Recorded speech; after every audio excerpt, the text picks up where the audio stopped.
ఈ విద్యార్థుల జీవితాలలో వెలుగులు తీసుకురావాలని యువ వికాసం పేరు మీద మీకందరికీ విద్యార్థులకు 5 లక్షల రూపాయల బ్యాంకు గ్యారెంటీ కార్డు ఇస్తే మీరు ఫీజులు కట్టుకోవచ్చు, మీరు కంప్యూటర్ కొనుక్కోవచ్చు, మీరు ఐప్యాడ్ కొనుక్కోవచ్చు, మీకు కావాల్సిన ల్యాప్టాప్ కొనుక్కోవచ్చు. మీరు ఉన్నత చదువులు చదవడానికి 5 లక్షల రూపాయల బ్యాంకు గ్యారెంటీ కార్డు ఇచ్చే బాధ్యత కాంగ్రెస్ పార్టీ. ముఖ్యమంత్రి రేవంత్ రెడ్డి అసెంబ్లీ ఎలక్షన్ల ముందు నువ్వు ఏం హామీలు ఇచ్చినావు?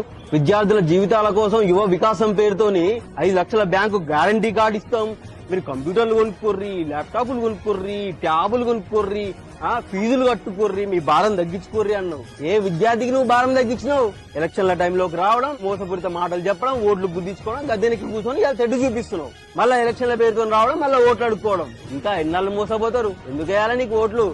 చెప్పు. ఈసారి విద్యార్థుల పవరిందో నువ్వు కూడా చూస్తావు. ఖబర్దార్.